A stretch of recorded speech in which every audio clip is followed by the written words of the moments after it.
Ryan Seacrest here. When you have a busy schedule, it's important to maximize your downtime. One of the best ways to do that is by going to ChumbaCasino.com. Chumba Casino has all your favorite social casino games like spin slots, bingo, and solitaire that you can play for free for a chance to redeem some serious prizes. So hop on to ChumbaCasino.com now and live the Chumba life. Sponsored by Chumba Casino. No purchase necessary. VGW Group. Void where prohibited by law. 21 plus. Terms and conditions apply. It's the Opperman Report. Join digital forensic investigator and PI Ed Opperman for an in-depth discussion of conspiracy theories, strategy of New World Order resistance, high-profile court cases in the news, and interviews with expert guests and authors on these topics and more. It's the Opperman Report. And now, here is investigator Ed Opperman. Okay, welcome to the Opperman Report. I'm your host, Private Investigator Ed Opperman. You can find me at Opperman Investigations and Digital Forensic Consulting, either through my website, emailrevealer.com. You can just email me at oppermaninvestigations@gmail.com. If you like our show, be sure and check out our Patreon.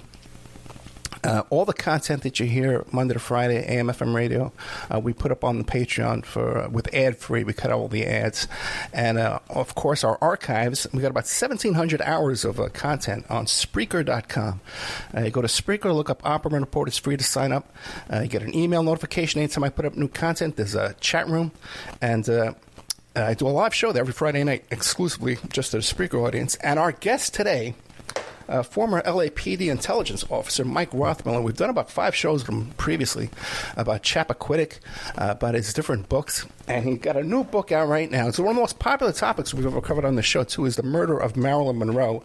And Mike's book is called Bombshell, The Night Bobby Kennedy Killed Marilyn Monroe. Mr. Mike Rothmiller, are you there? Yes, I am. Thank you so much for coming back. Remind the audience, though, who is Mike Rothmiller?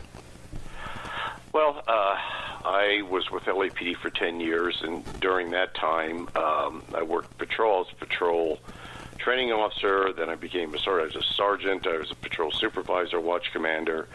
I worked a tour of Vice, and some of that was in Hollywood, which was very bizarre. And then the last 5 years, I worked LAPD intelligence, which we looked. Well, we didn't. We looked at a lot of people, but primarily we gathered intelligence on some mob guys, politicians, entertainers, you name it, and we did our own investigations. And within the 5 years that I was there, since we only gathered intelligence, the 70 detectives in there, we never made one arrest, period. Because the chief said, I don't want any arrests because that means court and the possibility of the secrets coming out. So all we did was gather intelligence. We didn't have boundaries. We could go anywhere. I was in Mexico City several times. One guy was in Russia. Another fellow went to Japan because of the Yakuza and so forth, and it was all undercover. Nobody knew what we were doing. And we also worked joint operations with the CIA, FBI intelligence, the Mossad, foreign intelligence from a number of countries. So that's what we did. And it's something that people don't expect out of a city police department, but it was a large department, and that's what the chiefs of police were doing since 1932. And when I was there, we just continued that. So I left the PD. I went into private business. I was in business with some major country western stars. I became a TV reporter, and then I had my own television series on ESPN. And I ended my corporate career directing 3 divisions for Sony Electronics in the Western Hemisphere. And during that time, I've written over 30 books now. So that's my background. Yeah, and I really encourage the audience to go check out the archives on Spreaker.com, the past interviews with Mike. What a career. And some great stories, man, about working with these Colombian drug lords. Was that a Mexican drug lord? You know, was trying to bribe and pay you off. All kind of great stuff, man. Great stuff there. And you believe that, well, you don't believe, I guess you were there, you know, that a lot of this intelligence work was for blackmail purposes? Oh, yes, sure. Because what the chief of police wanted more than anything was power. And this is not just the chief I worked under, but all of them prior to that. They wanted power. Just think of what J. Edgar Hoover did. A lot of people know about that, how he blackmailed, for a better term, and extorted politicians so he kept his job. That's exactly what the chief of police was doing. Matter of fact, Hoover would have been proud of some of the things that we pulled off, but that's what we're doing. It was all for power base, and it was for intimidating people, and it was for keeping friends friendly and converting an enemy to an ally. It's as simple as that. Now, I guess it was about 7 years ago, the first time I had you on the show. Time flies. And way back then, you were talking about you were working on a Marilyn Monroe book. And so you've been working on this a long time. And the title gets right to the point. Bombshell, the night Bobby Kennedy killed Marilyn Monroe. Now, do you think a lot of people would be shocked to hear that? 6 or 7 years ago, probably. Right. Yes. Today, some people will be shocked. I think a lot of people go, yeah, it's what I thought. And the reason I'm saying this is because over the last, say, 20 years, because of various documentaries have been out on cable and so forth and various stories, a lot of information has come out from FBI documents, CIA documents regarding the Kennedys themselves, the three brothers, and what they were up to. And a lot of people have certainly changed their mind about thinking, oh, this is Camelot, they were all great guys, and all of a sudden, well, no, they had a dark side. And so I don't think a lot of people would be shocked. I think I know from talking to people and other interviews, the book fills in the blanks. A lot of people had questions, and pieces of the puzzle were missing. The book provides those pieces to the puzzle and completes the story. And I guess yours is different because of all the first-hand documents you got a hold of, right? Yes, I'll give you a rundown on that. Like I said, LAPD Intelligence did their own investigation on Marilyn Monroe's death, so I had access to that. And also, going back years before she died, they were maintaining intelligence files on the Kennedys, their extended family, Marilyn Monroe, Peter Lawford, all the people in Hollywood and so forth. LAPD Intelligence was doing that. And that, again, was for the benefit of the chief. Before John Kennedy even became a senator, he was close friends with Captain Hamilton, who ran LAPD Intelligence. And when he would come to the West Coast, or his brothers, or all together, they would a lot of times come under assumed names. And Hamilton would set up a suite for them in the Biltmore Hotel or wherever they wanted to be under an assumed name, and he would also supply anything they needed, mainly females, alcohol, and so forth. Mm-hmm. So Hamilton was the chief, the captain of LAPD Intelligence, and I read everything that he had in there and all the intelligence documents, surveillances of the Kennedys when they came out, and so forth. There was also a guy that I dealt with named Fred Otash. Fred became an informant of mine, and Fred was the person who planted the wiretaps on Marilyn's house and on Peter Lawford's house. He also installed bugs in both their houses and recorded the conversations. Fred was first hired by the Teamsters. Jimmy Hoffa, one of his contacts, got a hold of him because he wanted information, embarrassing information on the Kennedys. So Fred was first hired by him. Then it quickly came that the CIA hired him, the FBI hired him, and LAPD Intelligence hired him, all for the same information. And Fred told me what he was doing.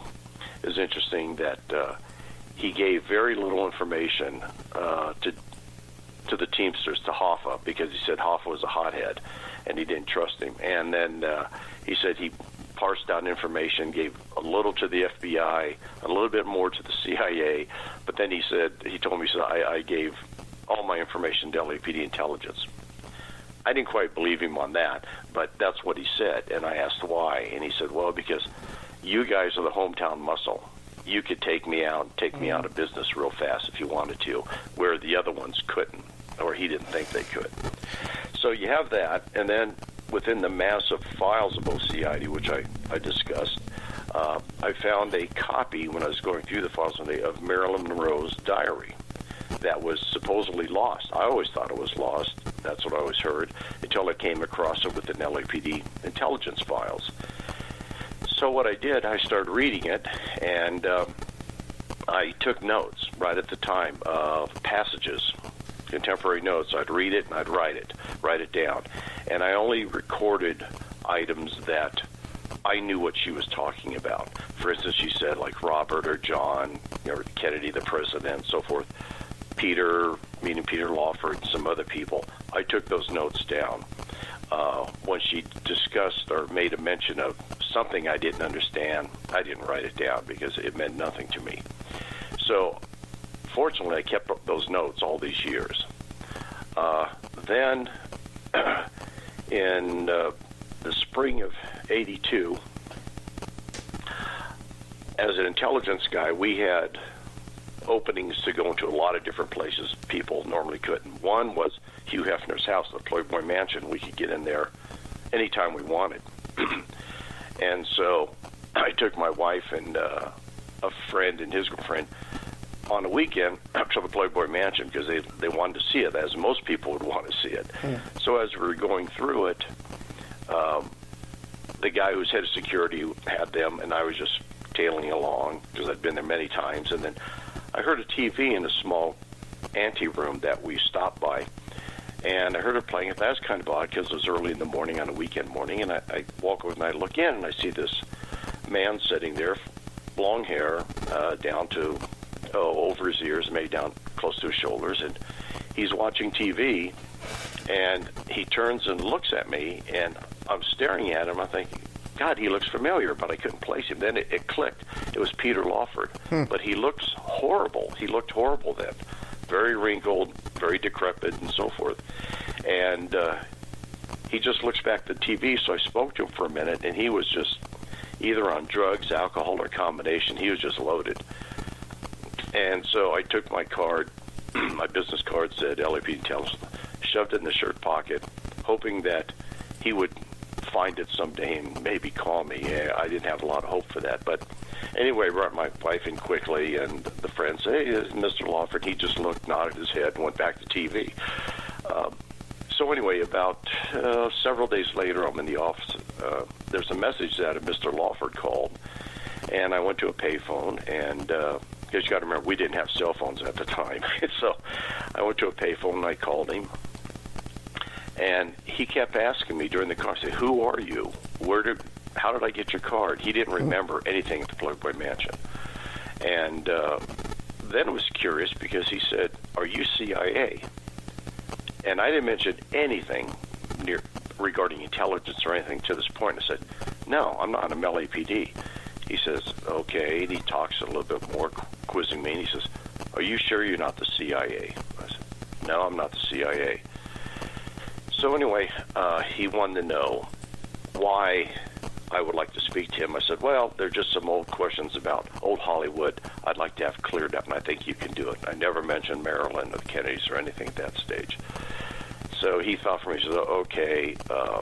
And I said, where would you like to meet? And generally what I did with people like that was nervous, and he's talking CIA, and I said, well, let's just meet out in the park. By the Playboy Mansion, there's a public park. And he said, okay. We set a time, a date, went there. And I'm waiting, and I think he's going to be a no-show. And so finally, I'm ready to leave, and I see him walking in the park very slowly, very cautiously, looking around, turning, so forth. And so I approach him, and he didn't recognize me. And I said, I'm so-and-so, LAPD Intelligence, we spoke. He said, okay. And I said, well, let's have a seat. There's a bench there. So we sat down, and he says, well, what do you want to know? And I just started quizzing him on the past to test his memory. And also I wanted to see if he was under the influence of drugs or alcohol or anything, which he wasn't. And so he was accurate on all his past memories from prior to Marilyn's death, after, and so forth. So then I kind of got into it, and I said, yeah, would you, one thing I'm curious about is the story you told regarding Marilyn Monroe's death, what happened that night. And he looked at me, he was kind of shocked, and he thought for a moment, and then he starts down the line of the story that was scripted for him by LAPD intelligence back then. And I just stopped him. And I said, wait a minute, that is BS, and you know it, because I know where that story came from. And he was kind of indignant then, and he stood up, and I thought he was going to walk away. And I said, and I stood up next to him. I said, now listen, I want to tell you some things you don't know. I said, your phone and Marilyn's phone were bugged. Your house was bugged as Marilyn's house was. I said, I've heard some of the recordings. I've read the transcript. Fred Otash told me everything that he did. And the reason I mentioned Fred is because Peter originally hired Fred to bug a room in his house. So when he had meetings in that room, he could excuse himself, go to the next room, and listen to see what the people were saying about the meeting. So he knew who Fred was. And he just kind of got more irritated, and then I found, okay, this is it. It's going from, I've got to take it from an interview, just chatting, to an interrogation. So I got in his face real fast, and I started telling him, said, basically, I don't want to hear any more of this BS. I know it happened. You don't have. I just want you to tell me the truth. I don't want to hear that story, that made-up story. So he just looks at me, and then he sits down, and he just sits there on the bench for a moment, and he cradles his face in his hands, leans forward, and I sat down next to him, and he just, in a soft voice, says, what do you want to know? And I just said the truth. And so that's when he started out. He told me the truth, what actually happened that night when he picked up Robert at the airport. They went to Marilyn's house. They had several conversations back and forth, and how Robert called the White House from Peter's house regarding the meeting they had in the afternoon, and then they went back later at night. And I asked him, who was there at night when you got there? He says, well, nobody was there at night. It was just them. And he went into detail about how Robert got in an argument with Marilyn, and it became physical, a pushing match. And he pushed her down, and how they went, both of them, through the house searching for things. And I said, what were you looking for? And he says, well, anything that linked her to the Kennedys. And some people said they're just looking for the diary. He never said they're just looking for the diary. He just said they're looking for anything that linked Marilyn to the Kennedys. And this was just Robert and Peter there at the house? Yes. Okay. Yes.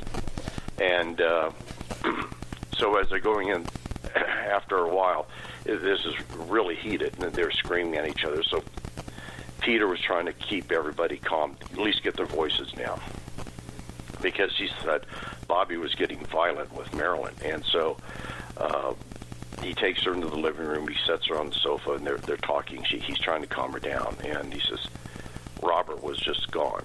He said, I don't know where he was. He was somewhere in the house. So he said he finally got up and went looking for him, and he found him in the kitchen.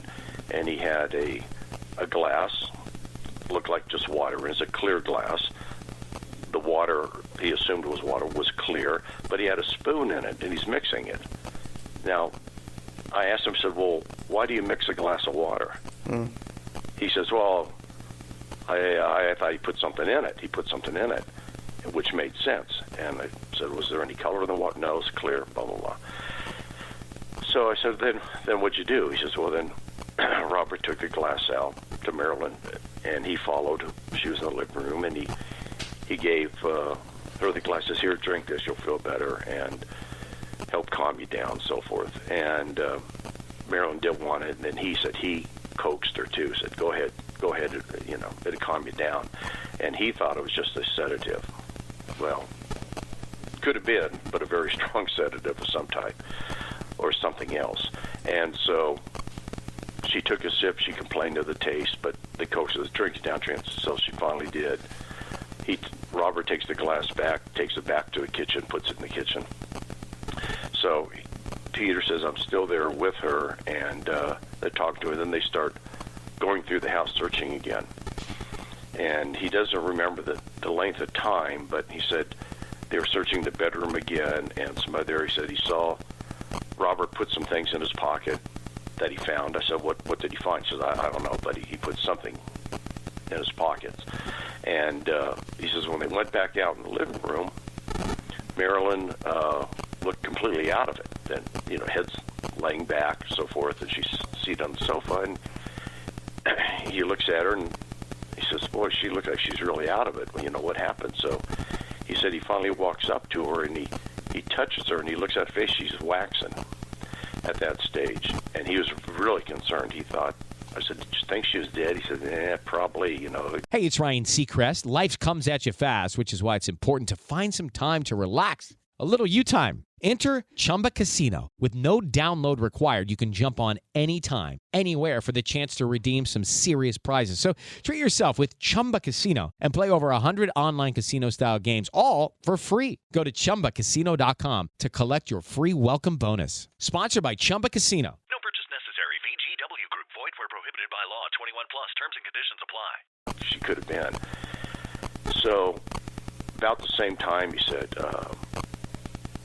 they hear a knock on the door, and he panics. And he said, Robert just grabs him by the arm and says, we got to go.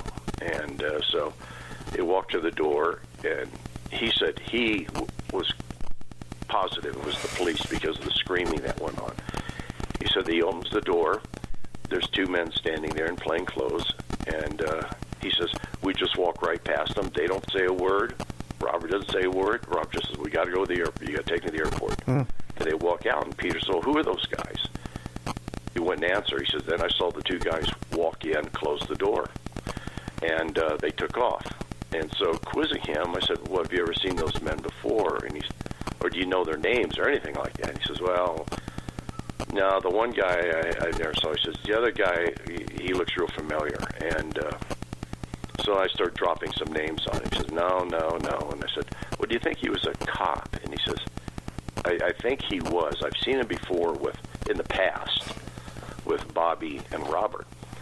So I described Hamilton. He says, yeah, that's about the description. I said, was his name Hamilton by any chance? He says, that's it. He says, that's the guy's name. Once again, Hamilton was head of LAPD intelligence then and a real close friend of the Kennedys. And so now we see that the cover-up is starting to be made. Then after I wrote my first book in 93, a guy calls me, and I was out of the PD at that stage for, about 10 years. I've been doing television news and so forth. And a guy named Jack Clemens calls me. And I had no idea who he was. And I said, well, who are you? And he said, I'm Jack Clemens. He said, I used to be a LAPD. I said, okay, that's fine. What do you want? He says, well, I read your book, and I saw a little passage about Marilyn Monroe. And he says, I was the first cop at Marilyn Monroe's house the night she died. I said, really?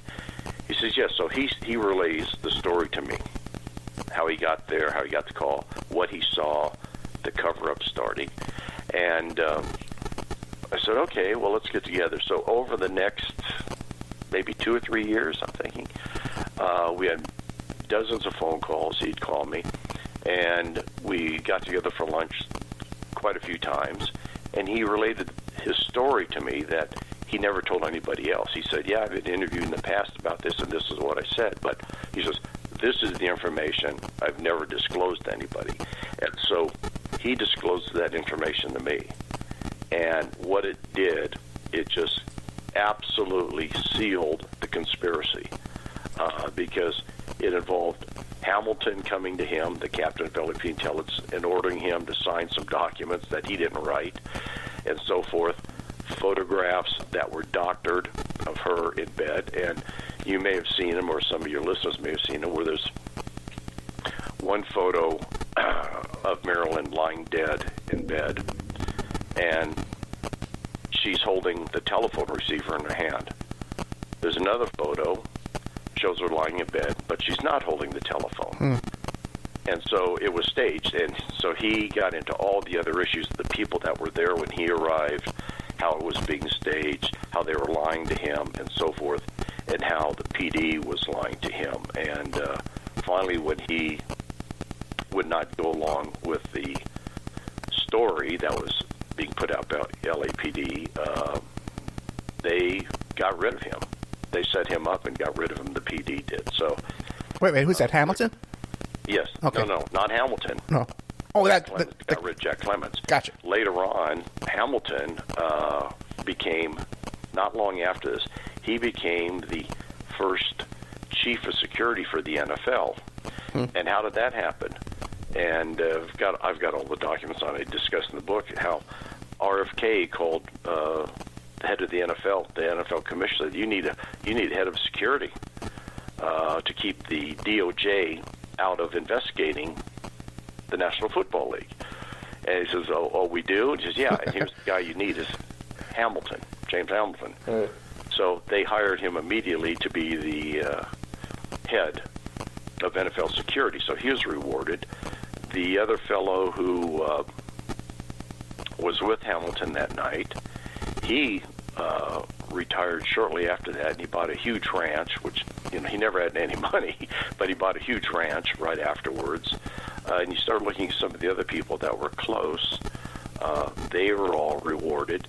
The person who wasn't rewarded, and he died, was Bill Parker, who was the chief of police then, and oversaw all of this, is because he believed that he was going to be appointed head of the FBI if JFK was elected president. So when JFK was elected president, obviously that did not happen because Hoover had too much on the Kennedys.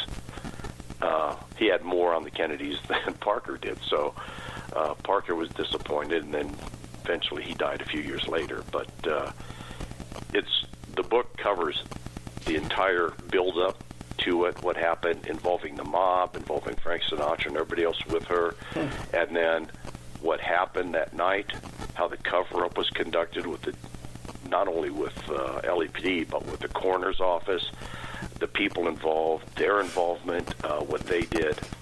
And then, it just, like I said, it fills in all the blanks that people have had before, and it does away with a lot of the past theories that I've heard and people have called me about that just were not true, certain things that happened. Well, this is great stuff. I got a million questions for you. We're talking today to Mike Rothmiller, former LAPD intelligence officer.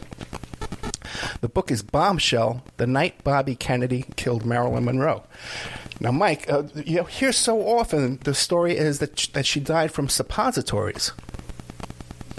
Well, yeah. That's one of the stories I was alluding to. Yeah. That there's been all sorts of stories. I know a lot of the people that have written books about it, they, over the years, since the mid-'90s, they've contacted me. Yeah. And they wanted to know, so, well, tell me what happened. I said, no, I'm not going to tell you what I know. I'm just going to tell you what I wrote in my first book, which is all of 2 or 3 sentences. That was it, about her diary being there. And that was it, so I never disclosed anything else to them. And so I guess they decided, some of them, or all of them, that they had to come up with a conclusion, because you can't write a book about something, just leave it blank as far as what happened. And so I've seen things where LAPD intelligence guys held her down and injected her in the armpit, in the rectum, in the vagina. I mean, I've heard everything. And suppositories and on and on and on, and then enemas and you name it. I've heard everything, every conceivable, I guess, conspiracy theory that would be out there. And they said, what do you think? I said, well, if that's what you think, Now, what about the incident at the Cal Nava casino? Yeah, well, she was up there not long before her death with Sinatra, and Sam Giancana was there, and some other things. And what they're trying to do is keep her in line, because she was becoming a loose cannon, and pretty much everybody knew it. And so she wasn't quite sure. Matter of fact, I have notes from her diary regarding the Calneva when she was up there that are in verbatim in the book, as all of her, a lot of the notes that I took just verbatim out of her diary that are in the book. So, yeah, they being the people there got her loaded with drugs, right, alcohol, or combination of there. That it appeared that from her diary, she would, and other statements and other intelligence got that she was probably raped at the time by several people, and so that was all part of it. But then Sinatra, he was there, and he finally had her booted out of there and sent back home, and she wasn't quite sure.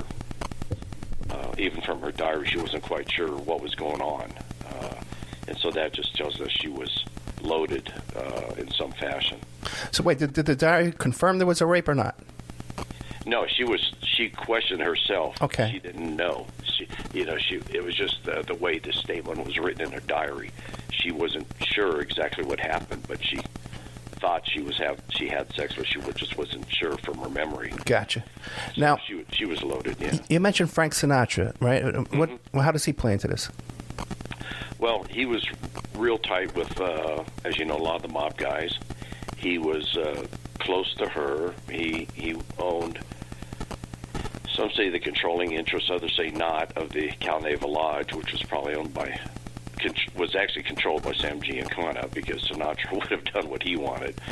And so that's what comes in the background. And then we get into we set the book up. We talk about what Hollywood was like at the time, the players that were close to her, the players that were close to the mob and her, and the Kennedys and so forth, because as you know, unless you were around, were old enough, maybe an adult during that time frame, you'd be now late 70s or 80s, you have no idea what the country was like and what Hollywood was like. So we had to bring that into it. And the people that were around her and that were dealing with and manipulating her, which Sinatra was one, we had to bring all of that in to provide a background for people to understand what happened and why it happened. What about Joe DiMaggio? Did he become aware of this? Well, there's no telling how much he became aware of, but he, after Marilyn's death, within hours or days of him learning it, he pointed the finger immediately at the Kennedys, because he knew what was going on at that stage with them, what Marilyn's involvement was with them. And he always thought, and always told anybody, that he thought they were responsible for her death. He didn't know the details, but he always thought they were responsible. Now what about, like, immediately after the death? Tell us about the cover-up. Well, that was rather extensive, because what you had was the cover-up being run by LAPD intelligence, which at the time, you have to remember, in the late 50s and early 60s, they had enormous power. They were, without question, the most powerful organization on the West Coast, put it that way. They could ruin lives. They could throw you in jail for nothing. They were, giving an example, when the mob guys would come out from the East Coast, even before they had airlines doing it, when it was trains, the early guys, they would meet them at the train station, pick them up, take them to a motel or a warehouse or out on Mulholland Drive somewhere, beat the heck out of them, tell them never to come back or they'll kill them, and they'd take them right back to the train station and throw them on the next train back to Chicago, New York, or wherever they came from. And what was said is that they would do this to keep the mob out of L.A. Well, that didn't fly, because L.A. had its own mob. And what they were doing is they were just keeping for a better term, the homeboys employed and not having any competition. That's what it boiled. Hey, it's Ryan Seacrest. Life comes at you fast, which is why it's important to find some time to relax. A little you time. Enter Chumba Casino. With no download required, you can jump on anytime, anywhere for the chance to redeem some serious prizes. So treat yourself with Chumba Casino and play over 100 online casino-style games, all for free. Go to ChumbaCasino.com to collect your free welcome bonus. Sponsored by Chumba Casino. No purchase necessary. VGW Group. Void where prohibited by law. 21 plus. Terms and conditions apply. Down to. So that's kind of the background how it started.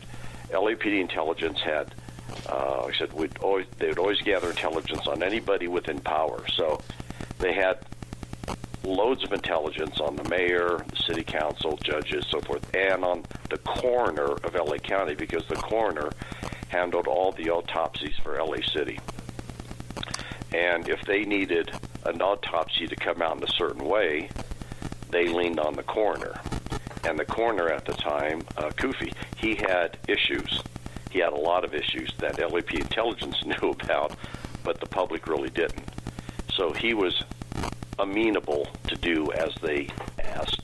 And they had a chat with him, and he immediately assigned the autopsy on Marilyn to Thomas Noguchi, because Noguchi was the new guy in town, young coroner, just hired on, where Kufi would normally do the autopsies on the celebrity, because that's what he liked to do. Well, he kissed it off to Noguchi, and he told him up front, well, here we got it from LAPD, meaning LAPD intelligence, it was an overdose, suicide, blah, blah, blah. And so as it went through, that's how it basically came out. Noguchi was smart enough, and that's all Noguchi knew, is what he was told. And so he says, yeah, it looks like a suicide, but what you have to remember, you're well aware of this, is that toxicology testing at the time compared to today was very primitive. And there were certain things they could detect. There were certain things, even today, different drugs and chemicals that they can only detect if they go outside of the standard protocol and give it to another lab and say, do you have the ability to test for X, Y, and Z? And they do. At the time, there were drugs that the CIA had, and it's got all the documents to talk about that in the book, that were undetectable, and that the Kennedys, JFK, was already authorizing it to be used to assassinate people and some other world leaders. And so the drug was there. He had access to it. Robert certainly would have access to it. And there was no test, no toxicology test that could detect it. So you have that. And then Kufi just basically goes along with what is told of the investigation and so forth, that it was a suicide. And he says, fine, I'm done with it. That's it. And it continues from there. And what happened is the LAPD intelligence pulled, the night she died, all of the telephone tolls from the phone company servicing Peter Lawford's house and Marilyn's house. All of those, which is interesting, they were immediately taken by Hamilton and given to Chief of Police Parker in Parker's office the next morning. And I know this happened because I spoke with Tom Redden, who became Chief of Police, about it, because Tom Redden was an assistant chief. He was in Parker's office when Hamilton brought in the telephone tolls. He says, here are the telephone tolls, here are all the calls Marilyn made to Washington, D.C., the Peter Lawford, here's all Peter Lawford's calls, from his house, Peter Lawford's phone, and so forth. And he gave it to him. And they looked at them, they discussed them, and Parker said, okay, I'll keep these. He put them in his personal safe in his office. So now I'll jump ahead to the mid-'90s when I did my first book, and I'm on I'm on an interview, a radio interview, and the other person on it is Tom Redden, Sam Yorty, who's the former mayor of Los Angeles at the time, and me. And so we're talking about a lot of things regarding LAPD intelligence and corruption and so forth. So after we go off the air, Redden asked me, he says, can I call you? I want to talk to you about something. And I said, sure. So Yorty says the same thing to me. Fine. So Yorty calls me the following day, and he says, can you tell me what really happened about Marilyn Monroe? I started getting into it a bit with him. And he says, okay, so why are you asking me? He says, well, Chief of Police, Parker wouldn't tell me anything. He just says suicide. He said, I didn't believe it. So I asked Yorty, because we had a huge file on him, intelligence file. I said, well, do you want to know about your intelligence file? He says, no, thank you. He didn't want to know what they had on him. So anyway, the following day, Tom Redden calls. And we're chatting, and he says, I said, he wants to know about Marilyn Monroe, too. And I said, well, what do you need to know? You're the chief of police, an assistant chief, and for a while there. And he says, well, yeah, I know. He says, and then he related the story about being in Parker's office and so forth when the telephone tolls arrived.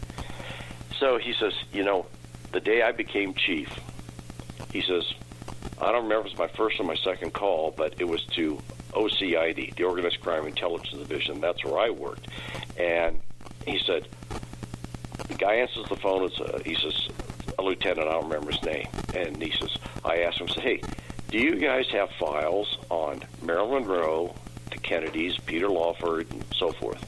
He goes, oh, yeah, we have extensive intelligence files on them, dossiers. He says, fine. I want you to bring all those files to my office and be here this afternoon, like at 3 o'clock or something. And the lieutenant says, oh, sure, Chief, no problem. So Redden says that afternoon comes, and who walks in is the captain of OCID, and he says, I understand you want to talk to me, Chief. And he says, no, I don't want to talk to you. I want to read the files. And he says, well, yeah, that's what I'm here for. I just want to tell you, he was mistaken. We have no files on those people, no dossiers. And I said, well, that's a complete lie. And he says, yeah, I know it was. But he said, I couldn't prove it. The reason he couldn't prove it is because at the time, we didn't have computers. And so everything was like in the library cards and the master index, and then it told you where to go find these hard copies of these intelligence reports, which there were probably 50,000 people in file that we had dossiers on at the time. And unless you understood the code, the coding of it, when you pulled out the file card, you would never be able to find the documents. And in many cases, you'd never find the extremely sensitive confidential files, because that was marked it looked like an error, an asterisk up in the upper right-hand corner of the file card. And the only people who knew the system were the guys who worked there. And so if the chief of police went there, he would never find anything. And it was designed that way. So I told him what the deal was, and he said, yeah. He says, I knew it was a cover-up. I knew OCID was behind it, but he says, I didn't know how I could prove it. And so he went on being chief of police and retired and so forth. But so that's the background and what well, Mike, people after. Yeah, go ahead. Yes, go ahead. Well, we only got about 5 minutes left, so I wanted to ask you, what else was on those wiretaps that you read about? What else were they discussing? Oh, well, they were discussing all sorts of things. One, a lot of it was just normal conversations that people would have. Yeah. Two was Marilyn, when she was talking to RFK and then JFK. They were talking about when they could get together again and see each other, and she would talk about how much she loved first Jack Kennedy and then Robert Kennedy, and how she did in fact believe that Robert was going to leave his wife and marry her, which, that would never have occurred. And it was just a matter of they wanted to keep her quiet about the affair like all the other women. But the problem was she became a loose cannon, and they couldn't control her any longer. Like all the other women that JFK was around, like Judith Exner, who was the girlfriend of Sam Giancana, the Chicago mob boss. He was involved with her sexually when Sam Giancana was. And she was also being wiretapped, right? Oh, yeah. And what happened is when that broke up, because I saw the intelligence on it, is that JFK called her in Chicago, but he didn't realize the number was Sam Giancana's number where she was staying. And so the FBI had a wiretap on Giancana's home. So here they're listening to JFK talking to Judith, and it goes on. So what happened is Hoover gets a copy of that, and he calls RFK, and who's the AG, and says, hey, I want to talk to you about your brother. He comes over and says, yeah, here, if you want to hear this, I'll play for you, but this is what's going on. Your brother is sexually involved with this woman, Judith Exner, who also happens to be the girlfriend of Sam Giancana, and we have him on a wiretap. So at that point, RFK and JFK knew that they could never get rid of J. Edgar Hoover. So he just cemented his position with another president. Just incredible information. I got so many questions for you. I know the book is going to be made into a movie soon, so maybe prior to that we can have you come back and fill us in with some more stuff. But in the next 3 minutes, what can you leave us with? I said it clears up all of the loose ends. It gives answers to questions that people had in the past that were never answered. And it puts an end to a lot of the rumors that were out there about various issues regarding her death. And it also just brings to light what was really going on in the country at the time with the president, the AG, the FBI, and into police corruption at the highest level within LAPD. So it brings it all into play. Well, let me ask you this now. These tapes, even the Exner tapes and the Marilyn Monroe tapes, they would be worth so much money today. How come no one's selling them? Well, don't know why the FBI guy would not be selling them if they could get their hands on them. But LAPD, I know for a fact that when I was still there, we were going through a major purge of hiding things. We were going through files, we were destroying files, and so forth. And a lot of the recordings, I know one guy, he was tasked by the chief of police at the time, who was Daryl Gates, to take those recordings, the reels of recordings, the big tape reels, take them and maintain them somewhere, either at his house, storage unit, or wherever. But once they were out of LAPD's hands like that, then if they were subpoenaed, they could legitimately say, we do not have any tapes, recordings, transcripts, or anything within our files, because they weren't in their files. They were at some guy's house. So I know one guy in particular who had some of them. He passed away probably 3 years ago. I had some people, when I heard that he passed away, I had some people go to his widow and say, hey, do you have any documents? We know his story. She says, oh, yeah, I did. And they said, what do you mean? She says, well, we went to the attic and he had boxes up there. A lot of things said top secret on it. He had a lot of recordings, just the tapes. And we said, well, what did you do? She says, oh, I had them all thrown away. So. Mike, we're out of time, man, but you always bring the goods. You always bring the goods every time you come on the show. We're talking to Mike Rothmiller, Bombshell, the night Bobby Kennedy killed Marilyn Monroe. Keep an eye out for the movie. There's going to be a movie about this soon. Book's been nominated for Pulitzer Prize. Congratulations, Mike. Thank you. Talk to you soon, brother. Sure. Take care. Good night. Thank you. How to have fun anytime, anywhere. Step 1. Go to ChumbaCasino.com. ChumbaCasino.com. Got it. Step 2. Collect your welcome bonus. Come to Papa welcome bonus. Step 3. Play hundreds of casino-style games for free. That's a lot of games. All for free? Step 4. Unleash your excitement. Woohoo! Chumba Casino has been delivering thrills for over a decade. So claim your free welcome bonus now and live the Chumba life. Visit ChumbaCasino.com. No purchase necessary. VGW Group. Void where prohibited by law. 21 plus. Terms and conditions apply.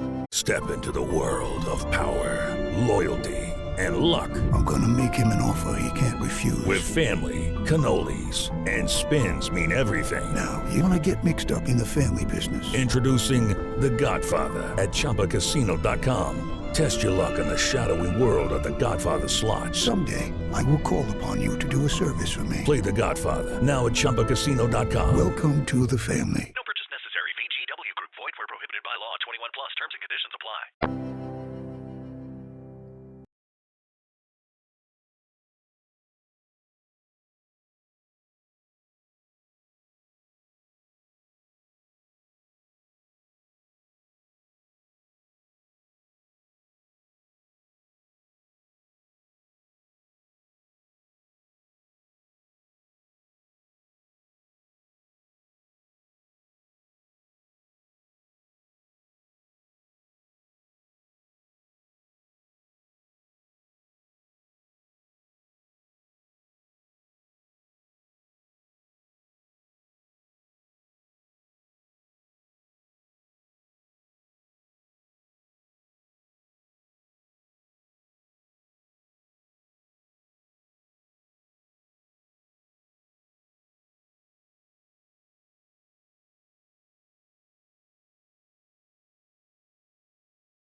It is Ryan Seacrest here. There was a recent social media trend which consisted of flying on a plane with no music, no movies, no entertainment. But a better trend would be going to ChumbaCasino.com. It's like having a mini social casino in your pocket. Chumba Casino has over 100 online casino-style games, all absolutely free. It's the most fun you can have online and on a plane. So grab your free welcome bonus now at ChumbaCasino.com. Sponsored by Chumba Casino. No purchase